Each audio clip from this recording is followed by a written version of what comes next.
Welcome to Introductory Economics. This is Chapter 1, What is Economics? At the beginning of each chapter, I will provide a brief overview through a sample table of contents to give you a feel for what we're going to actually be talking about here in the chapter. So here's the brief overview for Chapter 1, What is Economics? The first thing that I'm going to be talking about is putting the study of economics into context of the social sciences. And in doing so, we'll help define for you and refresh memories in some part about what the social sciences are. We'll also touch on why the social sciences are the most important fields of study, and then give you a good working definition, fundamentals of working definition of economics. That will be followed by an appeal to the students as to why the study of economics and social sciences is particularly important to you, personally, professionally, and as a citizen. And then from there we'll get into some very foundational and fundamental concepts. The first part of the fundamental concepts will be covering the others in the second and third chapters here out of the first four. Specifically, we're going to be looking at the concepts surrounding basic rational decision-making, the difference between needs. We will be introducing students to the concept of the rule of 70, the difference between scarcity and shortages, the factors of production, the types of capital that there are. We'll give the students a working definition of wealth and how that is determined. And then we'll conclude Chapter 1 with a brief look at how we study economics, look at the two subsets of the study, micro and macroeconomics, and the characteristics of each. We're now ready to move on and into the chapter, this first chapter, and as I had mentioned a moment ago in the chapter overview, we're going to start with talking about social science, the studies within social science, and where economics fits into those sets of studies. In this brief look at the social sciences and economics as part of them, it may be useful here to step back for a second and put the social sciences in the context of science in general. So let's start with a simple question. What is a science? Well, a science has two aspects to the definition for science. First, it's a process by which knowledge is obtained from observation and study. Secondly, it can also be a category of knowledge that includes certain skills, facts, principles, and methods of study. This then leads us to a second simple question. What types of sciences are there? And there generally are three categories that most people are familiar with. The first are the physical sciences, the second natural sciences, and then the social sciences, which is what we're dealing with the study of economics. Let's take a moment and look at each one of these in just slightly more depth to help put them in sharper perspective. And we'll start with the physical sciences. So what is a physical science? Simply stated, it's a field of study that examines non-living matter or energy. The sub-studies in the physical sciences are things like physics, geology, astronomy, and math. The second science, natural science, is sometimes called life sciences in many respects. It's a field of study that primarily examines living and, in some cases, non-living matter. Some examples here would be biology and chemistry. The third, a social science. It's the studies of societies and social behaviors. It includes a broad range of studies which you may be familiar with: economics, political science, history, sociology, psychology, anthropology, and archaeology. The next question we have in our brief look at the sciences is the question of how they work. Key to understanding how all the sciences work, physical, natural, and social sciences, is the understanding of the scientific approach. The scientific approach is relating questions and theories to evidence. This is sometimes also called the scientific method, and you may have come across this earlier in your education in either a physical or a natural science class. Specifically, it's the characteristics of the physical and natural sciences applied to the scientific approach that set them apart from the social sciences. And the characteristics of the physical and natural sciences are as follows. In the scientific approach, they work with matter that is subject to natural laws. Stimuli will cause stable and predictable responses based upon those natural laws. The social sciences are a little bit different. The characteristics are different. The social sciences work with man that has a free will and cannot be made to completely be subject to unyielding laws. However, stimuli will still cause fairly stable, predictable responses in human behavior.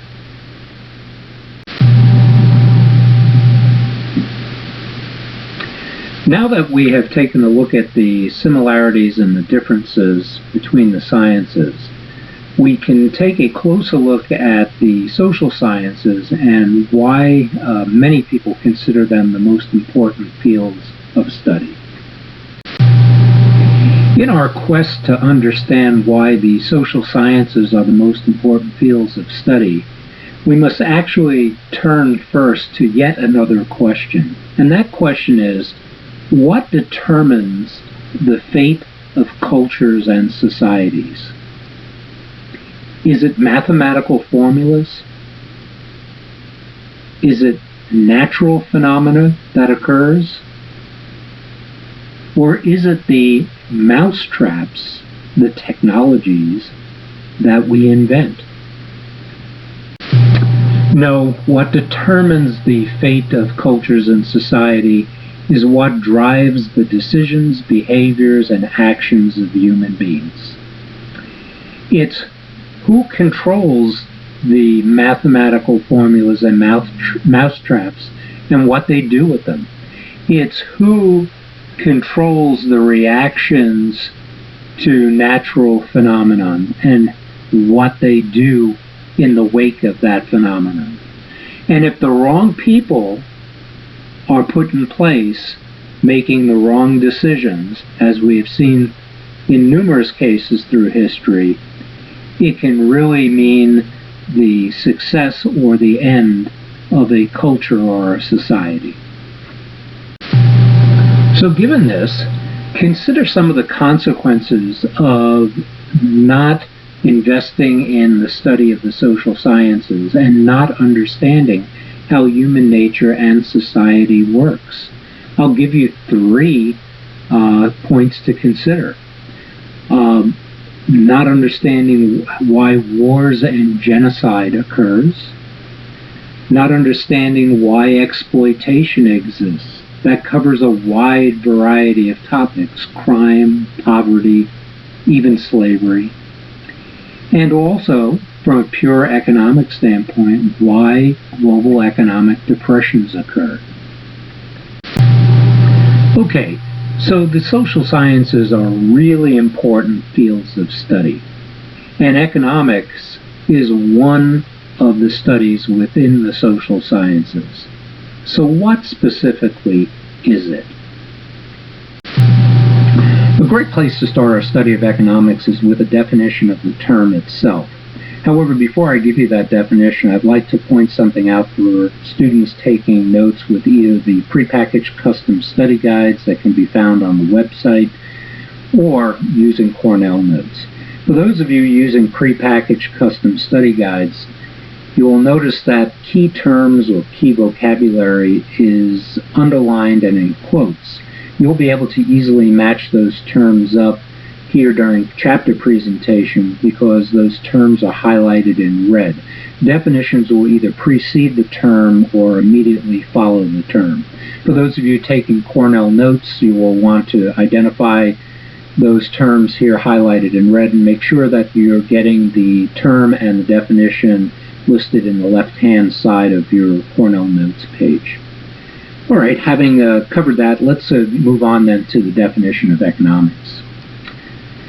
Simply stated, economics is the study of how people seek to satisfy their needs and wants by making decisions. There are three important parts to this definition, and they're highlighted in blue here. Needs and wants, two concepts which we will be looking at a little bit closer here in a few moments, and also the process of making decisions, which we'll be looking at in greater depth in both Chapter 1 and Chapter 2. The definition for economics seems pretty simple. However, what are needs and wants, and how do we go about making decisions? To begin to understand needs and wants and decision-making, we must first examine very closely what motivates human behavior. The answer to the question of what motivates human behavior was answered for us by a social psychologist in the early 1900s by the name of Abraham Maslow. Maslow is also considered the inventor of advertising. Maslow said that human behavior was driven by a desire to satisfy sets of needs in a logical order. I'd like to draw your attention to what I have highlighted in blue here and what Maslow said, to satisfy sets of needs in a logical order. What Maslow did was he took needs and categorized them by priority and also linked that to showing how those needs or categories need to be satisfied by human beings in a specific order and having one set dependent upon the other. To illustrate this, Maslow used a building block approach to show how this worked, and this building block approach became known as Maslow's hierarchy of needs. If you're not familiar with the word hierarchy, let me help out here for a moment with that. Hierarchy, from a part of speech standpoint, is a noun, means organized or classified. Some related words are order, structure. Obviously, the opposite of this would be random or chaos. Used in another sentence, hierarchy. Here we have the military has a clearly defined hierarchy. Now, Maslow used a pyramid to illustrate his concept of the hierarchy of needs. Pyramids are commonly used to illustrate concepts like this for two reasons. First, pyramids are built in a building block approach with one layer being dependent upon the other for the structure. Secondly, pyramids are commonly used for these purposes because they are a symbol of structural strength. Now, Maslow said that the first thing that motivates human behavior is the requirement to satisfy our most fundamental set of needs. And there's nothing more fundamental than our physiological needs. In other words, the need for air, water, food, and waste removal. And those physiological needs that we have, I have listed here in their priority order. And this is very important to the overall concept that Maslow is trying to illustrate here of needs building upon and being dependent upon one another. For example, water and food, although being highly critical needs for survival, are secondary to air, because if we're not getting air, food and water and waste removal will not matter. So the first thing that motivates people in terms of their behavior, Maslow said, is the need for satisfying the survival needs. Now, Once that's done, Maslow said that human beings can focus their behavior and their motivations on satisfying the next set of needs up from physiological, which are safety needs, the need to feel security, protection from harm. I want to stop here for a second and point out again the fact that if our physiological needs are not being satisfied, we don't have to worry about our safety needs. Satisfying these and what's motivating us to get them satisfied are dependent on taking care of the most fundamental things first. Now, what Maslow did is he took these first two categories of needs, the fundamental needs, safety and physiological, and grouped them together. And he put a label on them using the word innate, and that's closely related to, if you will, natural, the word natural. And what he meant by this is that we don't spend too much time putting too much thought into getting these physiological and safety needs satisfied, particularly so in an advanced or modern society like we have here in the United States. So these things get taken care of as a matter of course. I'll use an example. We don't plan our day around when we're going to go to the bathroom for waste removal. And generally not too much planning is gone into when we're going to get our hands on some food. Breathing comes as a very natural thing to do, and we don't put too much thought into this. So he called these first two categories innate needs. Oh, and I should point out here that isn't always the case in every society around the world. There are some that are not modern societies where people are clearly focused on a minute-by-minute basis, day-to-day, on getting physiological needs satisfied, where their next meal is going to come from, where they're going to be able to source water. And a lot of thought then goes into, in those cases, the acquisition of those needs. And quite frankly, the people in those types of societies do not focus on very much on the next set of needs that I'll be talking about. Maslow then said that once these primary needs, safety and physiological, are satisfied, the second thing that winds up motivating human behavior is the requirement to satisfy higher level of what he called secondary needs. Now, the first category there he labeled as social needs. Human beings are social beings. We do well with a sense of belonging, a sense of love.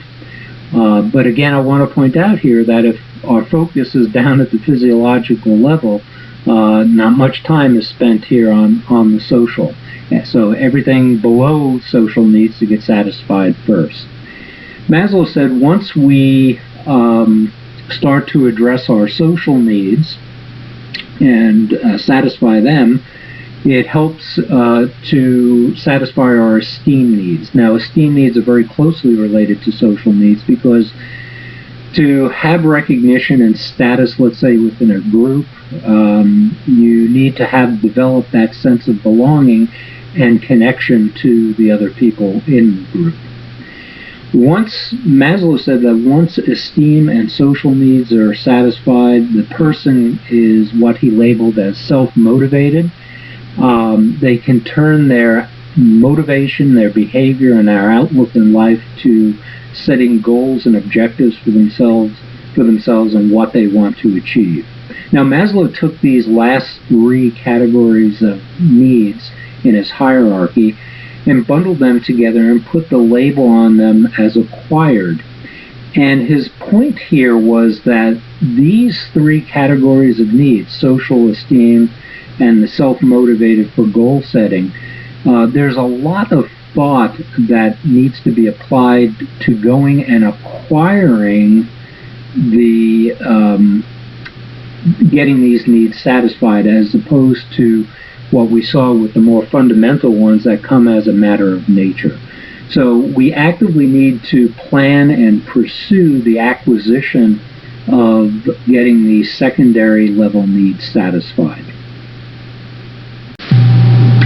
Okay, Maslow made it pretty clear to us that survival obviously drives our desire to satisfy our innate needs. But what drives our desires to satisfy the acquired needs? This is a real important question, and you must understand the answer to this to be both a professional and a personal success in life. The answer to this question is the strengths and flaws in our personalities. If you're not familiar with the word flaws that's used here, it's a noun as a part of speech, an imperfection that's often hidden and can cause failure. Used in another sentence, the bridge collapsed because it had a flaw, an imperfection, in its support structure. Abraham Maslow's work in the study of motivation and human behavior was further enhanced by one of the most famous philosophers of the modern age, Ayn Rand. And Rand taught us about the roles of our personality strengths and flaws in this process of satisfying those acquired needs. Rand said that when flaws in personality drive the pursuit of the acquired needs, a profile of an individual looks like the following. With regard to social needs, they are defined by others. In the study of psychology, a psychologist would tell you that somebody defined by others would be a codependent person, meaning that they're living solely or primarily to please other people, and they really don't have a sense of identity, self-identity. Rand said that also individuals profiled this way are, from an esteem standpoint, are living only for positive strokes. You may know somebody in your life that really has a bad day if they're not continually reinforced that the things that they're doing have value, or they personally have value and are accepted by others. The next part of the profile, Rand said, is that individuals that fall into this category are motivated only by the vision of a group. We talked about codependency and not having a sense of self-identity. It's as closely tied to this as well, that they don't feel as though they have goals and objectives on their own, that they're more closely tied to what a group is doing. Psychologists and sociologists would tell you that a profile of an individual fitting these three characteristics is very common in our societies today to be, as an example, a gang member. Fits this profile very, very closely. This type of profile, Rand said, and pretty much holds true, generally results in a life that's unfulfilled, many times being unhappy, aimless, and possibly end in ruin. If you're not familiar with the word ruin, it's a noun, total destruction, making something formless, useless, or valueless. Some synonyms: destroy, disintegration. The opposite of this, of ruin, is obviously to build and enhance. Used in another sentence, after the battle the city lay in ruin.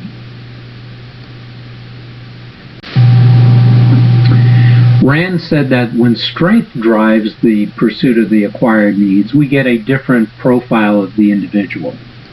In this case, you're not defined by others. You're not concerned with status or recognition. And the individual has their own vision, purpose, and mission in life. This mix of traits generally result in a life that is fulfilled, happy, accomplished, and probably will produce great success. Ayn Rand also said something very interesting about both the strong and the flawed in the way they go about satisfying their acquired needs. And what she said was that there are two tools that are used by both the strong and the flawed in the pursuit of their acquired needs. If you're not familiar with the word pursuit as it's used here, it's a noun. It means the act of chasing. Used in another sentence, he was focused on the pursuit of his dream to become a doctor. The two tools that Rand refers to here are power and money. And here's how the strong and the flawed go about using these tools to acquire those and satisfy those needs. She said the flawed rely on these tools, power and money, heavily for the self-serving purpose of acquiring their social and esteem needs, while the strong use these, power and money, to achieve their highest level need, which is realizing their vision and their mission. Again, if you're not familiar with the word realizing as it's used here, it's a verb to comprehend completely, to make real, actualize, gain, or achieve are synonyms. She rejoiced upon realizing her goal of graduating from college. Now, having looked at the ideas of Abraham Maslow and Ayn Rand, you may be asking yourself, what do they have to do with the study of economics? Well, they have a lot to do. It's through the ideas of Maslow and Rand that they define the foundation by which we can begin to analyze decision making. And decision making is a very important part of the study of economics. At this point in the chapter, it's also a good time for me to remind students that every chapter has a set of primary and secondary level supplementary videos that can be found through links on the course website. And these videos are great tools. Some of them are very entertaining. All of them are informative, but great tools to help summarize for study purposes the concepts that we've covered in chapters. In this first chapter and the first supplementary video that you find on the website is a review of Abraham Maslow's hierarchy of needs, and a very nice presentation. Students are strongly urged, and it's recommended, that they make themselves available to look at those and use them in their studying for each one of our chapters. Now, before we start to look at the role of decision making in the study of economics, I'd like to make a practical appeal to you personally as to why you need to understand how to make good decisions in general. And really, there are three reasons for this. The first is so that you can make well-educated and informed decisions for your personal survival in life. The second is so that you can contribute positively to your society as a citizen. And third, so that you can avoid being exploited by the educated, the powerful, and or the wealthy. If you're not familiar with the word exploited as it's used here, here's a little background on it. It means to be taken advantage of. Manipulate, play, are related words used in another sentence. One team exploited or took advantage of the flaws, we've looked at that word before, of the other word, of the other to win the game.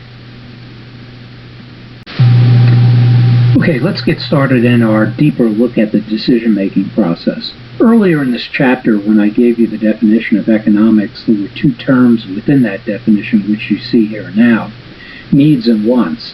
The first step we need to take in studying the decision-making process, and also it's the first step in good decision-making, is to be able to distinguish between what is a true need and what is a want. You see, needs is highlighted in red here, so let's define what a need really is. Needs are must-haves to survive. There are no substitutes. Coming off our study of Maslow would tell you that true needs are those physiological needs that we looked at, because they come first before all others, and they are the ones we have to satisfy to survive, such as air, water, and food. And yes, I had also added in, when we looked at Maslow's hierarchy, the removal of waste. Those are true needs, the must-haves to survive. But we do live in a modern society, and there are some additional needs, true needs, that are placed upon us to survive, or at least be able to function in a modern society.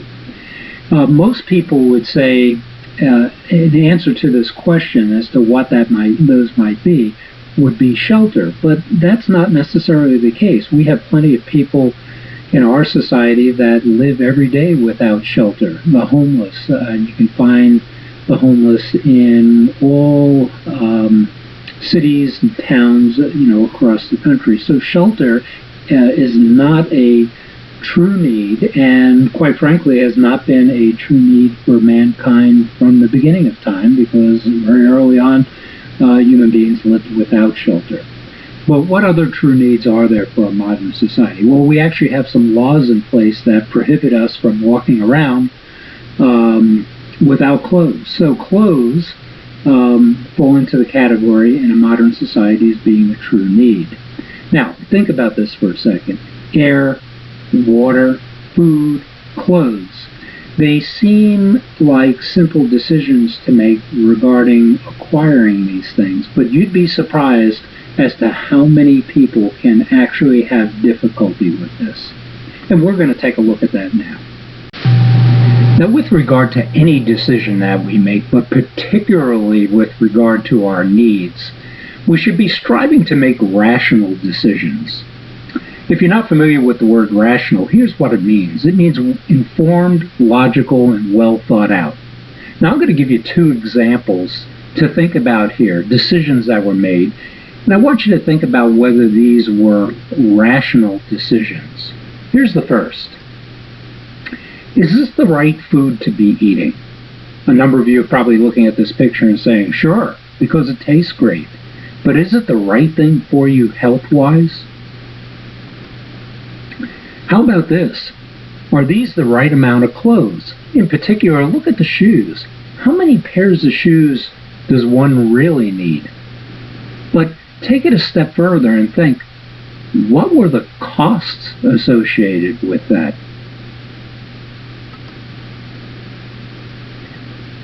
Where the strong and the flawed begin to go their separate paths in decision-making is being able to distinguish between what is truly a need and what is a want. Now here's your definition for wants. They're nice to have luxuries. If we go back to our example with the shoes, granted, shoes being part of clothing are a need in a modern society, but 40 pairs of shoes are certainly a luxury. Now our next step in decision making is going to delve a little deeper and show you how the decision making process can be a little bit more complex. I'm going to give you two examples, and I'd like for you to consider two things. Which of these in these examples are luxuries and at what cost, and also overlay that with which are rational decisions. Now let's start with something simple. Deodorant. Now, stop here for a second and think about this. Deodorant is certainly truly not a need. People have lived a long time and survived without the use of deodorant. But let's be a little bit more flexible for the moment and say, in a modern society, again, the use of some sort of deodorant is something that would be considered a need or that would be acceptable. Now, just like there are with clothes, there are hundreds, possibly even thousands of different choices of clothing, but also deodorants. And I'm going to pick two here as an example to choose among to illustrate a couple of points. Here we have a basic run-of-the-mill type of simplistic deodorant on the left-hand side, and one of the more what we'll call upscale brands over on the right. The difference between these two, depending upon the store that you may buy them from, roughly can range at about $3 pricing difference between the two. Certainly the one on the left can get the job done, but a lot of people go and they buy the one on the right. Why? Well, I'll bring you back to a point that was made about Abraham Maslow earlier on in this chapter. I had mentioned to you that he was the father of advertising.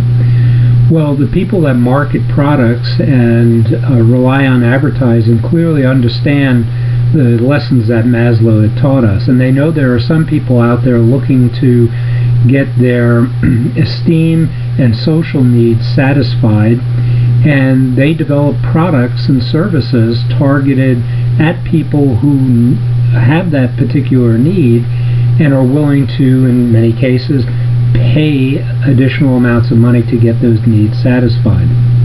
If you are having trouble understanding what I'm referring to or need a further example, on our course website, under Chapter 1 in the supplementary videos, there's an actual Axe commercial. I recommend you go take a look at that and see whether you can figure out what the reference is in terms of getting some guy's needs satisfied back to that category of social and esteem needs. Now you may say to me, well, it's only $3, the difference between the two. Does it really matter? Well, as I'll show you here in a few minutes, every dollar counts. And we actually have some situations where it's more than just $3. It actually runs into the tens of thousands of dollars where people make decisions based upon thinking that they can get certain needs satisfied through the purchase of some products. Now let's move on to another example to illustrate the point. Here's another pretty simple one, and from a decision-making standpoint in modern society, we all need transportation, whether it's to school or work. Transportation is, an integral part of our functioning or a need in our modern society. And just like with clothing and just like with deodorants, there are lots of choices for us with regard to transportation. But which would be considered a luxury and which would be considered a non-luxury, and at what cost? And when does it make choosing one over the other become a more rational decision?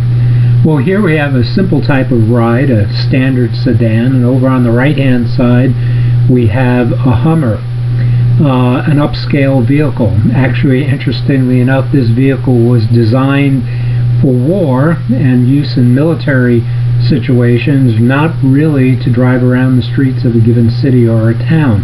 But yet we see many people having purchased at significant amounts over and above average sedans and other vehicles these Hummers to drive the kids to school or drive to work with no threat of using them in a military situation. But why might these people be willing to spend tens of thousands more for that form of transportation? Well, I suggest to you, as the advertisers would, is that there are some people that need to have their esteem and social needs satisfied by driving a vehicle like that. Well, that's fine if you have plenty of money, but I offer up to you, tens of thousands of dollars are a lot more than the $3 difference between a deodorant. And do you really need a vehicle that's designed for war to get the kids to school or to get yourself to work? At this point, you may be asking why we're making such a big deal over rational decision-making, as it seems like common sense. Well, the statistics continually show that most people either do not understand rational decision-making or are not disciplined enough to make the right decisions. Let's take a look at a couple of examples to illustrate my point.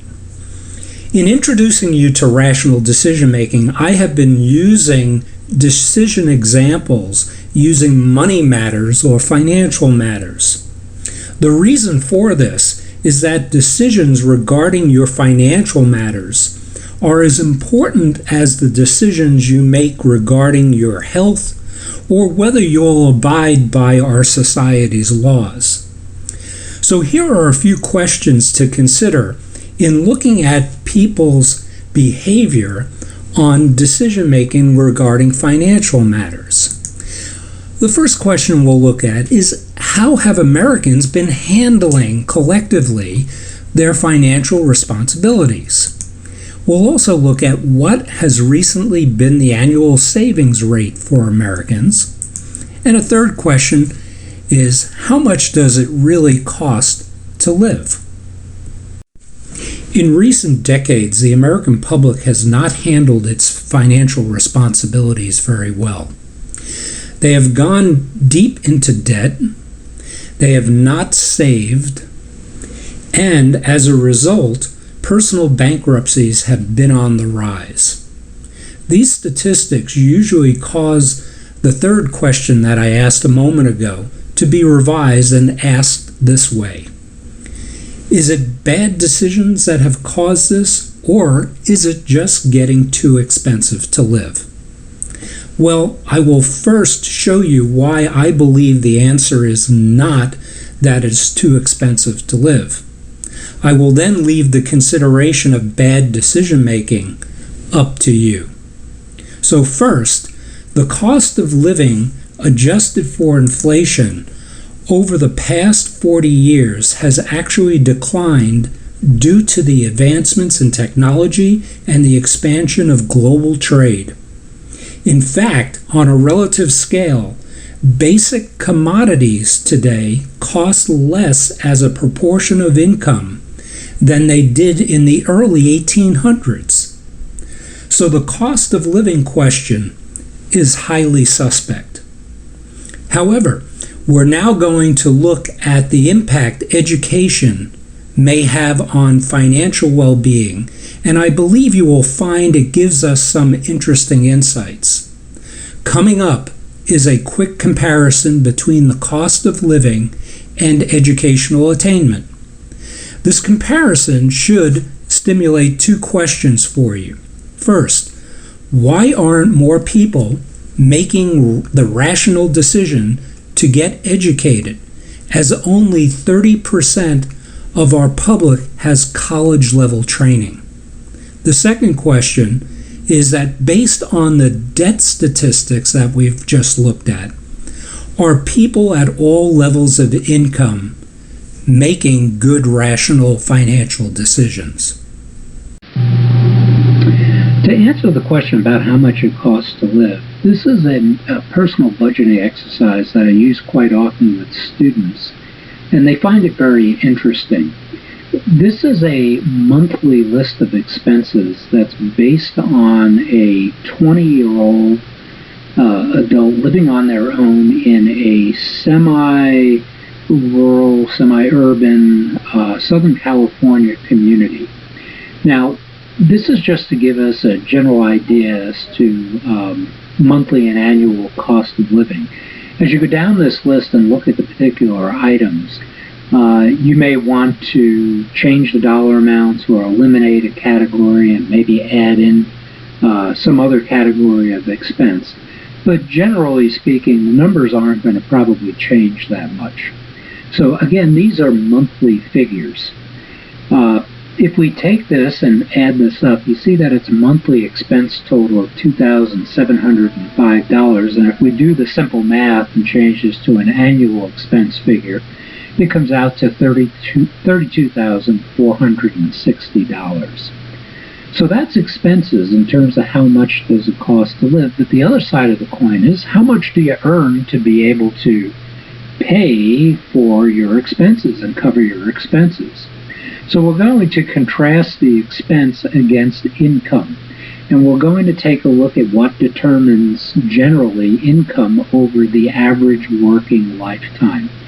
And in doing so, it's traditional in the study of economics to match this up to education levels, because education levels are a strong determinant of an individual's annual income over their working lifetime. And I think it'll be pretty obvious to you what we're doing here. Generally, individuals that do not earn a high school diploma, and by the way, these numbers are right from the government's Bureau of Labor Statistics, show that the average annual income over the working lifetime of somebody without a high school diploma is $18,000 per year. And by the way, as a point of reference for you, that's just about minimum wage, might be slightly over that. With a high school diploma, the statistics show that the annual income over the average working lifetime will be $27,000 a year. Now, a point here on this, With the high school diploma, you don't walk out into your first job earning $27,000 a year. Remember, this is the average annual income over the working lifetime. Probably in the later stages of your career with a high school diploma, you should be able to earn more than $27,000. So it's the average. If you have a trade school certificate or a 2-year college degree, the statistics show that you'll average usually about between $38,000 and $42,000 per year.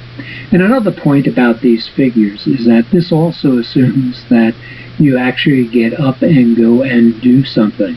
Okay, if you just having a diploma or a degree does not guarantee this. You actually have to put it to work for yourself. A 4-year college degree shows that the average annual income is $57,000 per year. Now, if we stop here for a moment and look at our annual expense total, we see that it's not until you get to the 4-year college degree education level that you start to get some separation here between expenses and income. And you'll note, please, that on the list of monthly expenses, there down at the bottom, you see that savings has a question mark against it. Savings are important for the unexpected, but also savings are important for something else which we'll talk about here in a few minutes in terms of what it can do for you over the long term in terms of retirement and some other financial protections. There is another category of education, an advanced degree such as a master's degree or a doctorate. The studies show that the average annual income for people that put that to work is $74,000 a year. The value of an education, well, if we just look at this expense stream, we can see that the level of education is, in some respects, priceless because it gives you the breathing room to cover the expenses for a living. Okay, it's clear that getting educated and actually putting it to use can provide you with some financial breathing room. But is there a way to ensure your overall and long-term financial security? And yes, there is a way to do this. Anyone can become financially secure if they understand and leverage the rule of 70. In the studies of math and investing, this is also known as the compounding rule. In a moment, I'm going to tell you how this works. But before I do, I'd like to share a testimonial with you about just how important understanding this concept is. The testimonial comes from a person that is considered one of the most intelligent people ever to have lived, Albert Einstein. Albert Einstein said that the rule of 70 is the greatest mathematical discovery of all time. In fact, it's the 8th wonder of the world. That's a pretty strong endorsement from a pretty bright individual. So here's how it works. The rule of 70 shows us how fast an investment will double by dividing the rate of growth into the number 70. So let's take a look at an example of how this works. Now let's say we have $1,000 that we can get a 10% interest or growth rate on. We want to know how long it will take for that $1,000 to turn into $2,000 at that growth rate. Using the rule of 70, we simply take the 10% growth rate and divide it into the number 70. And it tells us that it will take 7 years for that $1,000 to turn into $2,000.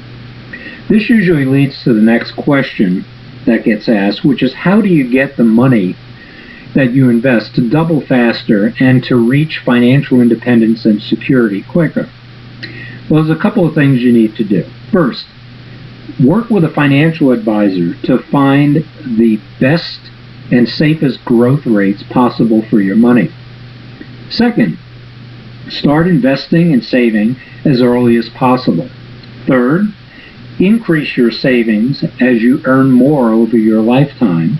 And fourth, try to avoid taking any money out of what you have put into your savings and investments.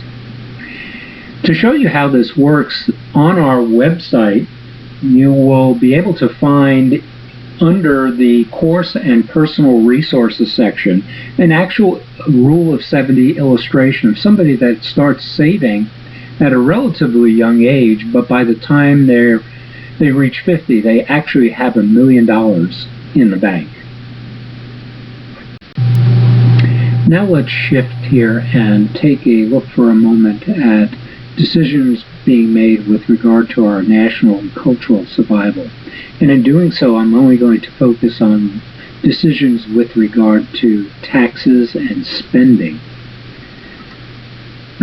Here's a question for you. Do you know what you pay in taxes? And the answer to that is probably no. And that's very typical for full-time students, even if you don't have a part-time job. Another question, what does the government do with your tax payments if you do pay any taxes? Or for that matter, the tax payments that are made by your parents and guardians, both personally and professionally. What the government does with it is, just like an individual, it takes the money and it spends it on various services and creating other things such as public goods, which we'll talk about in upcoming chapters. In doing so, they have to pay people for services and for products, just like any individual has to pay for things. And that brings up this concept of a deficit.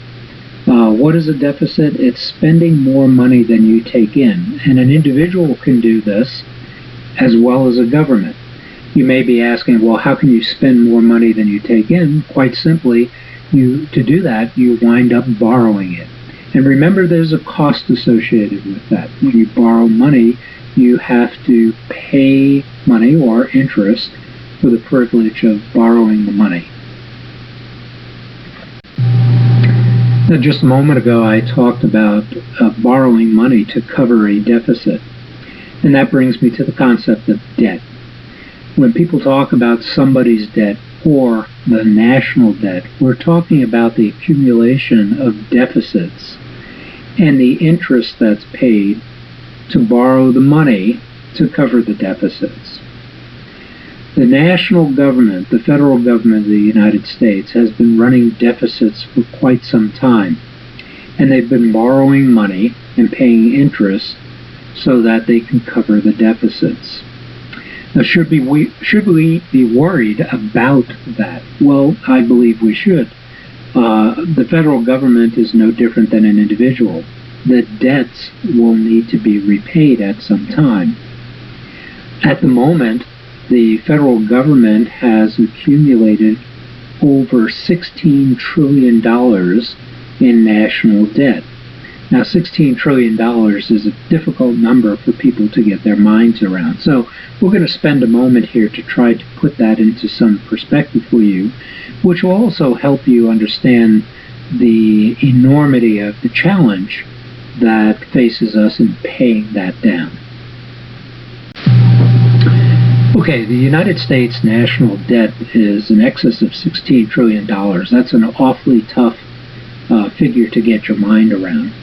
What we'll try to do here is give you a point of reference for that, and we'll work on trying to paint a picture for you as to what $1 trillion would look like, and then you can take it from there and try to visualize what the 16 plus trillion might look like. We'll start with a $100 bill. It's currently the largest U.S. denomination bill in general circulation. I don't know if everyone has seen them, but I certainly know that fewer people have owned them or had one in their pocket. And if you did, it would be guaranteed to make a friend wherever they go. All right, we'll take it up from there. A packet of 100 $100 bills is less than a half-inch thick. That contains a total of $10,000, and it can fit easily into your pocket. And this next pile that we're looking at in this illustration is $1 million. In other words, it's 100 packets of $10,000. And technically, you could fit that into a grocery bag. So again, not taking up too much space. While $1 million can be stuffed into a grocery bag, some people might find that unimpressive. $100 million is a little more respectable. It fits neatly onto a standard shipping pallet. And here we have $1 billion.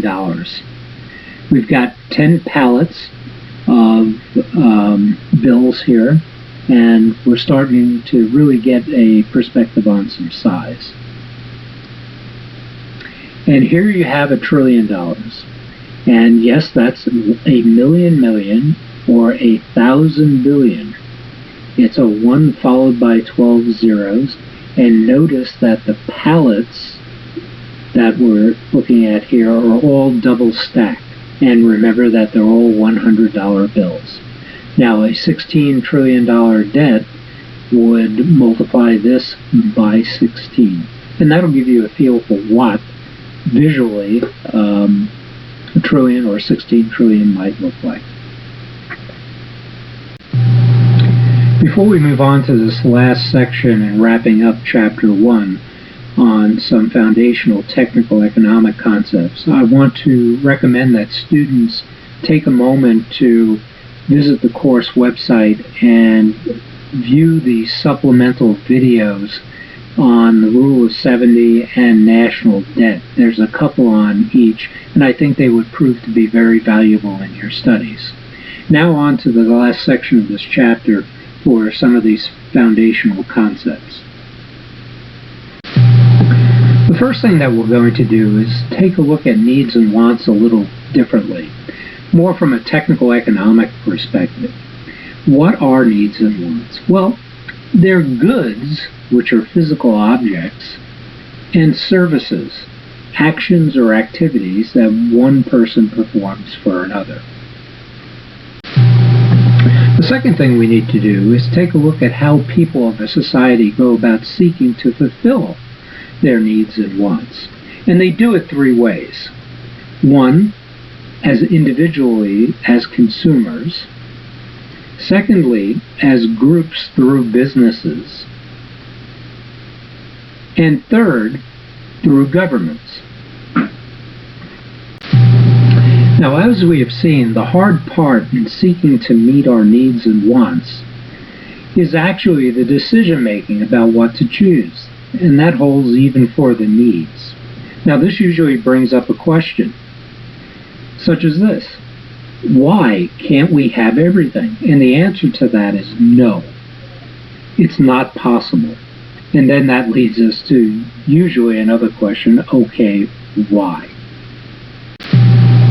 The answer to the question why is because all the resources that we use to provide goods and services are scarce. And what we mean by that is that the resources are limited in quantity. In other words, how much of them that there is. Now, please don't confuse the concept of scarce or scarcity with the concept of a shortage. A shortage is not producing the resources that we have up to the capacity that we can produce them. We'll look at two examples here to illustrate the differences between scarcity and shortage. Earlier in your education, somebody may have explained to you the difference between renewable and non-renewable resources. Renewable resources can be replaced. A classic example would be a tree. We use the wood from trees for a variety of purposes, and usually when one is cut down, a tree is replaced so that we have a continuing supply of the resource. A classic non-renewable resource is oil. There's a limited amount of oil on the earth that's used for a variety of purposes, but once it is all used, it's gone. We use the non-renewable resources conveniently to illustrate the concept of scarcity. And I'm going to use oil to illustrate that concept. I pose the question, why does the price of oil continue to rise? Well, oil is a very valuable resource, and demand continues to increase. And there's less and less oil every day. It's a scarce resource. Now, to illustrate the side of shortage, or the concept of shortage, we'll use this situation. Suppose that farmers have a record crop of lettuce. And what we mean by that is that the resource of the land is used to its maximum, and it produces the maximum amount of lettuce that it could produce. But no lettuce makes it to market, to the store shelf, because of a trucker's strike. Here our problem is not production of the resource. We had a record crop of lettuce, but no lettuce gets consumed because of the trucker's strike. In other words, in the stores and on the shelves, there's a shortage. It was not a resource problem. I'm now going to come back to the concept of goods and services to introduce you to the next foundational economic concept. Goods and services are put together with three building blocks. We call them the factors of production.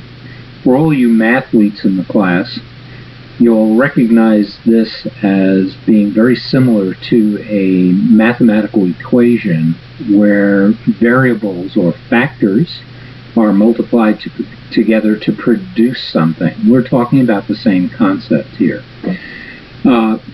Factors, as it's used in this sense, for those of you that may not be familiar with the word or remember it from math class, a factor is one that actively contributes to an accomplishment, a result, or a process.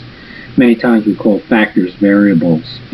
Synonyms are elements, components, or an ingredient part. And you see here related words: cause, agent, an instrument, or a number. Used in another sentence, weather was a factor in the outcome of the game, a variable in the outcome of the game. The factors of production, there are three, and we like to call them the following. There's land, which represents natural resources. A few moments ago I talked about oil and trees. Water would be included in this. Any natural resource we classify generally as land. There's labor, the second factor of production, the effort that a person devotes to a task and is paid for. And the third factor of production is capital. And capital is defined as any human-made resource that is used to produce other goods and services. Capital has some unique aspects to it. We're going to examine those a little bit closer here in a few moments. But continuing with our math analogy, here we have our equation with our variables and a product at the end. Land times labor times capital equals goods and services. This equation is very important to businesses and societies that are both interested in producing goods and services. And if a business or a society does not have access to one of these factors, they need to find a way to secure access to that factor so that they can produce goods and services. That's one of the reasons why businesses and nations trade. We'll get into that a little bit deeper as we move forward in the semester. Another way I'd like to illustrate this concept of how important the factors of productions are is to use an old-fashioned three-legged stool. You may have seen one of these that people use to reach something high on an upper-level cabinet or something of the like, where they step on it to raise themselves up to get their hands on whatever they're looking for. Well, a three-legged stool has usefulness when the three legs are properly supporting the platform. And you can think of the factors of production, land, labor, and capital are the legs of the stool that help us produce goods and services. It's a very simple illustration that helps to really define the importance of the factors of production to the production of goods and services. Now, some people in some studies, sections of studies of economics, say there are actually four factors of production. In the classic study of economics, we really focus on the three: land, labor, and capital. Some others say there are four. They include entrepreneurialism in the mix of the factors of production. As I'll show you here, classically, we do it in a different form. When I mentioned a few moments ago that we'll be looking at capital in further detail and the aspects of it, we actually include entrepreneurialism under capital as a certain type of capital. And that leads us to the question here, well, how many types of capital are there? And let's talk about that. Here are the two types of capital. The first I'd like to talk about is physical capital. Physical capital are things made by humans that are used to create other goods and services. Now, I know this sounds very close to the definition of capital, which we looked at a couple minutes ago, but bear with me. I think you'll see the difference between the two types pretty clearly here in a moment. So what's an example of physical capital? I'm going to use first the example of a tractor. A tractor is physical capital. It's made by humans and used to create other goods and services, crops as an example. We get three general benefits from physical capital. Stop and think here for a second of the farmer who, before tractors were invented, had to plow their fields with horse-drawn plows. There was a limit to the amount that they could get done using horse-drawn plows, and with the tractor, we were able to give farmers extra time to actually do more, get more done, plow a greater number of fields, and therefore produce more crops. Yes, that made them more productive, and that's a natural outgrowth of having extra time. But there's a third benefit here, and I'll continue with the story on farmers, but then also jump to another example as well. The third benefit is that physical capital can provide us with additional knowledge. Continuing with the story of the farmer, by being able to produce more, by being able to plow more and have extra time, the farmer may also have enough time to set aside to go and take a class or a course, as an example, in agronomy, that is on fertilizers and watering systems and so forth, to further yet increase their productivity, and would not have been able to spend the time to do that if they didn't have a tool such as a tractor to be able to take care of their fundamental needs very quickly. Here's another example of how physical capital can increase our knowledge: the use of computers. Computers are physical capital. Today, the access that we have to information has made us as a society far more productive than we were 30, 40 years ago. So there's another example of a benefit of physical capital being knowledge and productivity using a different type of equipment. In the classical study of economics, the second type of capital that we refer to is human capital. The knowledge and skills workers gain through education and experience, and that gets applied to the production of goods and services. In Newer Age thinking and study of economics, this is where they have singled human capital out under the title of entrepreneurialism. Now, having been introduced to the factors of production, we can move on to our next fundamental concept, and that's the concept of wealth, and we'll define it here for you. Wealth is simply the value of your factors of production, and we can look at that from an individual personal perspective, a business perspective, as well as a societal perspective. The value of our factors of production will define our wealth. A natural follow-on question is, because we'd all probably like to be as wealthy as we can, how do you create more wealth? And simply, you need to make sure that your capital in the factors of production is being used to create surplus value.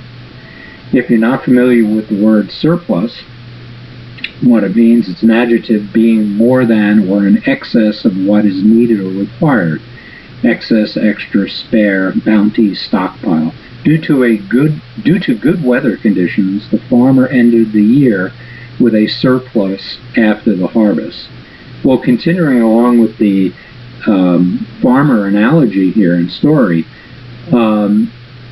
farmers that take advantage of automation like the tractor and physical capital in making sure that they're getting the most out of the land that they have to create a surplus will therefore in return make them wealthier. In wrapping up Chapter 1, our first foundational chapter, we're going to take a brief look at how we're going to approach our study of economics. Generally, the study of economics is broken into two broad sections, one being microeconomics and the other macroeconomics. It's always good to have a solid foundation having been built in microeconomics to better understand macroeconomics. So we spend the first half of the year of our study in the area of microeconomics in preparation for the second half of the year in our study of macro. So let me give you a couple of characteristics about what the two studies actually look like. Microeconomics is really the study of fundamental economic concepts and decision making, for example, which we've done here in Chapter 1 and we will continue to do in Chapter 2. Also, it's the study of how resources are used, as well as how markets and businesses are organized and work. On the other hand, with the study of macroeconomics, we step back and look at the big picture. Macroeconomics is the study of methods of managing the overall economy. We look at broad measurements of an economy, such as overall growth and trade. And we also look at special challenges, such as inflation, poverty, and unemployment, and how to manage them. I want to remind students that on our course website, you will be able to find a video, supplemental video, that helps explain the difference between the component parts of the study of economics, micro and macroeconomics. Strongly recommend that students spend a few minutes to view those videos, as well as all the other videos related to, supplemental videos related to Chapter 1. This brings us to the conclusion of our Chapter 1 studies. I thank you for your time.